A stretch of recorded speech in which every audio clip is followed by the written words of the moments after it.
ఇటీవల ఆంధ్రప్రదేశ్, తెలంగాణ రాష్ట్రాల్లో phone tapping వివాదం రాజకీయంగా పెద్ద దుమారమే రేపుతుంది. దీనికి సంబంధించిన విషయాలు వివిధ మూలాల నుంచి బయటపడుతున్నాయి.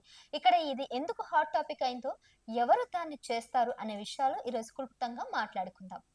రాష్ట్ర వ్యాప్తంగా తీవ్ర దుమారం రేపుతున్న ఫోన్ ట్యాపింగ్ వ్యవహారం ఉమ్మడి కరీంనగర్ జిల్లాలో మరోసారి రాజకీయ వేడిని రాజేసింది. ఉత్తర తెలంగాణలో కీలకమైన ఈ జిల్లాకు చెందిన పలు పార్టీల ముఖ్య నాయకుల ఫోన్లు గతంలో ట్యాపింగ్ కు గురయ్యాయి. ప్రస్తుతం ప్రత్యేక దర్యాప్తు బృందం సిట్ విచారణలు వెలుగు చూస్తుండటంతో స్థానిక నేతల్లో తీవ్ర ఆందోళన వ్యక్తమవుతుంది. గతంలో బీజేపీ, కాంగ్రెస్ నాయకులు తమ ఫోన్లు ట్యాప్ అవుతున్నాయని ఆరోపించిన నేపథ్యంలో తాజా పరిణామాలు ఆ అనుమానాలకు బలం చేకూరుస్తున్నాయి. గత అసెంబ్లీ ఎన్నికల సమయంలో నాటి బీఆర్ఎస్ ప్రభుత్వం పీసీసీ లీగల్ సెల్ కామారెడ్డి జిల్లా చైర్మన్ దేవరాజు గౌడ్ ఫోన్ ను ట్యాపింగ్ చేసినట్లు తేలడంతో విచారణకు హాజరు కావాలని ఆయన్ను సిట్ బృందం ఆదేశించింది. కామారెడ్డిలో పోటీ చేసిన కేసీఆర్ ను గెలిపించేందుకు కాంగ్రెస్, బీజేపీలకు చెందిన పలువురు ముఖ్య నేతలు ఫోన్ ట్యాపింగ్ చేశారని ఆరోపణలు వచ్చాయి.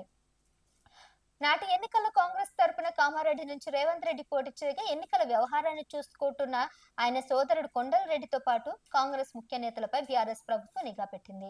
క్రియాశీలకంగా పనిచేసిన దేవరాజ్ గౌడ్ ఫోన్ ట్యాపింగ్ అయినట్లు సిట్ బృందం గుర్తించింది. ఈ నేపథ్యంలో సిట్ అధికారులు దేవరాజ్ కు ఫోన్ చేసి వారం రోజులు జూబ్లీహిల్స్ పిఎస్ లో విచారణకు హాజరు కావాలని ఆదేశించారు.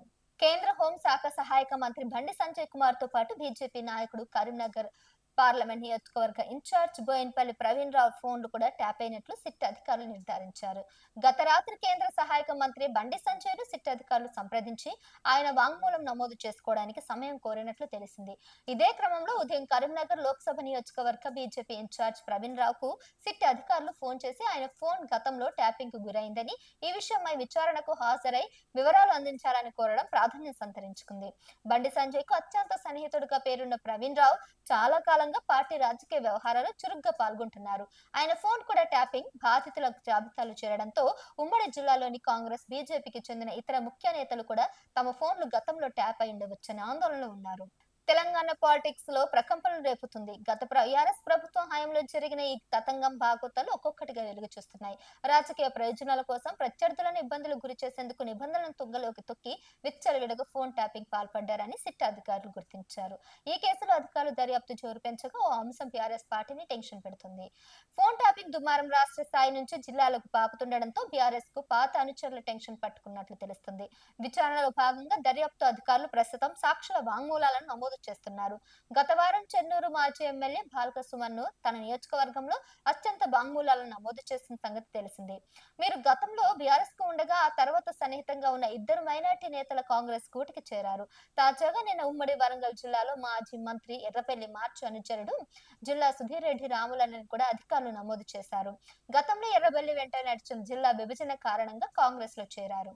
కేసు విచారణ కీలక దశకు చేరుకోగా ఇవాళ మాజీ మంత్రి, BJP MP Etela Rajender Jubilee Hills police station లో సిట్ అధికారుల ముందు హాజరైనారు. ఆయన స్టేట్మెంట్ ఇవ్వనున్నారు. ఇక గతంలో హుజురాబాద్ బై ఎలక్షన్ సమయంలో తన ఫోన్ ట్యాపింగ్ అయిందని ఇతర అంశాలపై ఆయన ఆరోపించారు. గతంలో టీఆర్ఎస్ లో కీలకంగా పనిచేసిన నేపథ్యంలో ఆయన ఫోన్ ట్యాపింగ్ మిషన్ ఎలా సమాచారం ఇవ్వబోతున్నారు, నాటి సీఎం కేసీఆర్ అతని పాత్రపై ఏదైనా బాంబు పేల్చబోతున్నారనేది ఉత్కంఠగా మారింది. ఇప్పటికే ఈ కేసులో గులాబీ పార్టీకి అన్ని వైపుల పార్టీకి చెందిన కొంతమంది నేతలు, మా చేనేతలు, అనుచరులు స్టేట్మెంట్లు ఏ రకంగా ఇరకాటంలో పెట్టినారు అనే విధంగా గులాబీ నేతలు కాదని టెన్షన్ పెట్టిస్తున్నట్టు కూడా సమాచారం అందింది. ఇక ఎస్బీఐ మాజీ చీఫ్ ప్రభాకర్ ఎవరి ఆదేశాలతో ఫోన్లు ట్యాపింగ్ చేశారని మల్కాజిగిరి భాజపా ఎంపీ ఈటెల రాజేందర్ ప్రశ్నించారు. ఫోన్ ట్యాపింగ్ కేసులో సిట్ ముందు వాంగ్మూలం ఇచ్చిన అనంతరం ఆయన మీడియాకు మాట్లాడారు. మా పార్టీ నాయకుల మధ్య జరిగిన సంభాషణ కూడా కాల్ డేటాలో చూపించారు. ఇక హుజురాబాద్ లో 2023లో గజ్వేల్లో పోటీ చేసినప్పుడు దుర్మార్గమైన పద్ధతిలో నా ఫోన్ ట్యాప్ చేశారు. మునుగోడు ఉప ఎన్నికలు వచ్చినప్పుడు మేము ఎవరితో మాట్లాడుతున్నాం, ఏం చేస్తున్నాం అనేది ట్యాపింగ్ ద్వారా తెలుసుకున్నాము. ధైర్యంగా ఎదుర్కొనే లేని వారే ఇలాంటి అక్రమాలకు పాల్పడతారంటూ ఈటెల రాజేందర్ చెప్పారు. ఇక ప్రభాకర్ రావు ఐపీఎస్ అధికారి కాదు, అయినా ఎస్బీఐ చీఫ్ గా నియమించారు. విశ్రాంత అధికారిని అక్రమంగా నియమించారు. మార్గదర్శకాలను తుంగలు తొక్కారు. ఫోన్లు ట్యాప్ చేయడం ప్రజాస్వామ్య విరుద్ధం. జడ్జిలు, మంత్రులు, పార్టీ ముఖ్య నేతల ఫోన్లు ట్యాప్ చేశారు. గతంలో ఇంటెలిజెన్స్ మొత్తం కేసీఆర్ వద్దే ఉండేది. కాళేశ్వరంపై కమిటీ నివేదికను ఇంకా బయట పెట్టలేదు. ఫోన్ ట్యాపింగ్స్ పై విచారణ కమిషన్ వేసి ఏడాదిన్నర కావస్తుంది. బీఆర్ఎస్, కాంగ్రెస్ లాలూచి పడకపోతే విచారణ నివేదికలు ఎందుకు బయట పెట్టలేదు, సీఎం రేవంత్ రెడ్డి సమాధానం చెప్పాలని ఈటెల రాజేందర్ డిమాండ్ చేశారు. ఇక అంతేకాకుండా రాజ్యాంగం కల్పించిన వ్యక్తి స్వేచ్ఛ హరించడమే అధికారం ఎవరికీ లేదు. దేశ భద్రత, ప్రజల ప్రాణాలు తీసే వారి మీద పెట్టాల్సిన నిఘా మా మీద పెట్టారు అని అన్నారు. నేను నా భార్య మాట్లాడుకున్న మాటలు కూడా విన్నారు. సిగ్గుచేటు కదా దీనికి. ప్రభాకర్ రావుకి ఆదేశాలు ఇచ్చింది ఎవరో కాదు, ఎవరో మీరు తేల్చి చెప్పాలి అని కూడా ప్రశ్నించారు. ఎస్ఐబి, ఇంటెలిజెన్స్ అన్ని ముఖ్యమంత్రుల ఆధీనంలో ఉంటాయి. అప్పటి సీఎం కేసీఆర్ ఉన్నారు కాబట్టి ఆయనే చేస్తుంటారని అంటున్నారు. ఇక ఫోన్ ట్యాపింగ్ ఆదేశాలు ఇచ్చింది ఎంతటి వారైనా చర్యలు తీసుకోవాలి, చట్ట ప్రకారం శిక్ష పడేలా చేయాలి, లేదంటే వారితో ఈ ప్రభుత్వం కుమ్మక్కైనట్టే అని భావించాల్సి ఉంటుంది. కాలయాపన చేస్తూ ఎవరికి లాభం చేస్తున్నారు? మీరు చేతులు కాలాక నిజాయితీగా సిబిఐకి అప్పగించండి, వారే తేల్చేస్తారు అని అంటున్నారు. ఈటెల రాజేందర్ ఎంపీ మల్కాజిగిరికి సంబంధించి ఎన్నో విషయాలు బయటపెట్టారు. ఇంకా ఆయన ఈ రోజు ప్రెస్ మీట్ పెట్టి కొన్ని విషయాలు అయితే మీడియా ముఖంగా ప్రస్తావించారు. రాజ్యాంగం కల్పించిన వ్యక్తి స్వేచ్ఛ హరించే అధికారం ఎవరికీ లేదు. దేశ భద్రత, ప్రజల ప్రాణాలు తీసే వారి మీద పెట్టాల్సిన నిఘా మా మీద ఎందుకు పెట్టారు? నాయకుల వ్యక్తిగత సిబ్బంది, కుటుంబ సభ్యులు, గన్మ్యాన్ల ఫోన్ ట్యాపింగ్ కూడా చేశారు. ప్రతి నిమిషం ఎక్కడ ఉన్నారు, ఎవరితో మాట్లాడుతున్నారు అనే దాన్ని నిఘా పెట్టారు. నేను ప్రభుత్వంలో ఉన్నప్పుడే 2018లోనే నన్ను హుజరాబాద్ లో ఓడగట్టేందుకు ప్రయత్నం చేశారు. 2021లో హుజరాబాద్ ఉప ఎన్నికల్లో 6 నెలల కాలం పాటు ఎన్నికల ప్రచారంలో కూడా ట్యాప్ చేసి నేను ఎవరితో మాట్లాడుతున్నానని తెలుసుకొని నాయకులను బెదిరించి డబ్బులు, పదవులు ఆశ చూసి నన్ను ఓడగొట్టే ప్రయత్నం చేశారు. ఇక 100 ఆధారాలు చూపించారని అన్నారు. మా నాయకుల సంభాషణ కూడా వినిపించారన్నారు. గజ్వేల్, హుజరాబాద్, మునుగోడు ఎన్నికల్లో కూడా ప్రతి క్షణం ట్యాపింగ్ చేశారన్నారు. ఇక దమ్ము ధైర్యం లేనివాడు, నేరుగా యుద్ధం చేసే సత్తా లేనివాడే ఇలాంటి దుర్మార్గాలు చేస్తారని అన్నారు. నేను ఒక్కడే డిమాండ్ చేస్తున్నా, కాలయాపన చెయ్యొద్దు. సంవత్సరం గడిచిపోయింది, అనేక కమిషన్లు వేశారు, ఏది లాభం లేదు కదా. విద్యుత్ కొనుగోళ్ల మీద వేసిన కమిషన్ ఏమైందో తెలియదు. Phone tapping commission, Kaleshwaram commission report ఇంకా రాలేదు. నాకు అనిపిస్తుంది ఈ ప్రభుత్వానికి నిజాయితీ ఉందా లేదా అని. బీఆర్ఎస్, బీజేపీ ఒకటే అని చెప్పే రేవంత్ రెడ్డి సమాధానం చెప్పాలి. లోపాయికారి ఒప్పందం లేకపోతే, లాలూచి పడకపోతే ఎందుకు తూతూ మంత్రంగా, ఎందుకు నత్తనడకగా ఈ ఎంక్వైరీ నడుస్తుంది? రిపోర్ట్ బయట ఎందుకు పెట్టడం లేదు? ఎందుకు బాధ్యుల మీద చర్యలు తీసుకోవడం లేదు?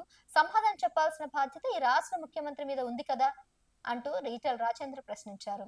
ప్రభాకర్ రావు డైరెక్ట్ ఐపీఎస్ కాదు, ఆయన ఒక ప్రమోటీ అని కూడా ఆయన హెచ్చరించారు. కేసీఆర్ చుట్టరికమా, చెప్తే వింటాడేమో, ఎందుకు వేసుకున్నారో ఒకసారి ఆలోచించండి. చట్టానికి లోబడి పనిచేసే వారు కాదు, ఇష్టానుసారంగా పనిచేసే వారు ఉండాలని నిబంధనలకు విరుద్ధంగా నియమించారు వాళ్ళని అని అన్నారు. రిటైర్ అయ్యాక కొనసాగించడం బాధ్యత రహిత్యం.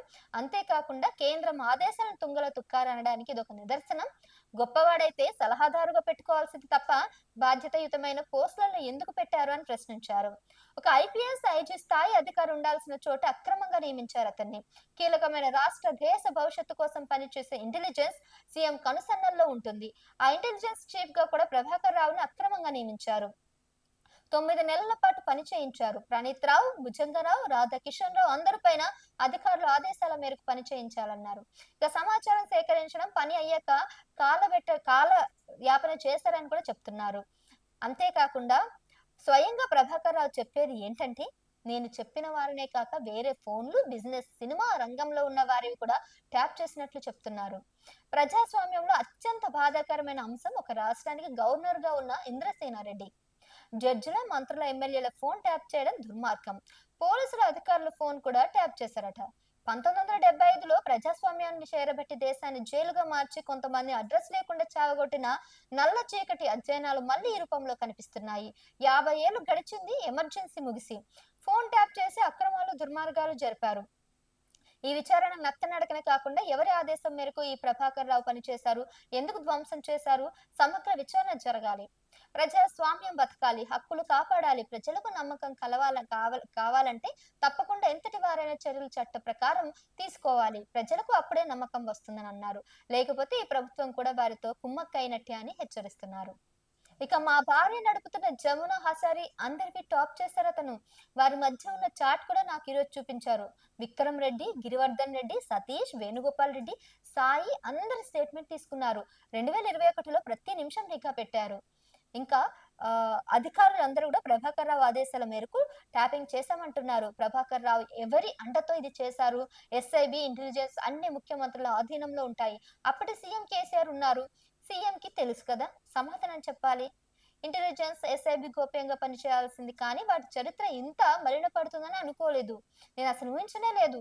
నేను నా భార్య సంభాషణ కూడా వినడం నీచం కదండి. ఈ ప్రభుత్వానికి దమ్ము లేకపోతే, నిజాయితీ లేకపోతే మేమున్నాం. సిబిఐకి అప్పగించండి. ఎవరు బాధ్యులో, దోషులో మేం చెప్తాం. ఎంతటి వారైనా తేల్చి శిక్షించే సత్తా మా మాకుంది, సిబిఐకుంది అన్నట్టు ఈటెల రాజేందర్ మీడియా ముఖంగా ఈరోజు ప్రెస్ మీట్ లో మాట్లాడారు. ఇక ఫోన్ ట్యాపింగ్ కేసులో భాజపా ఎంపీ ఈటెల రాజేందర్ సాక్షిగా విచారణకు హాజరయ్యారు.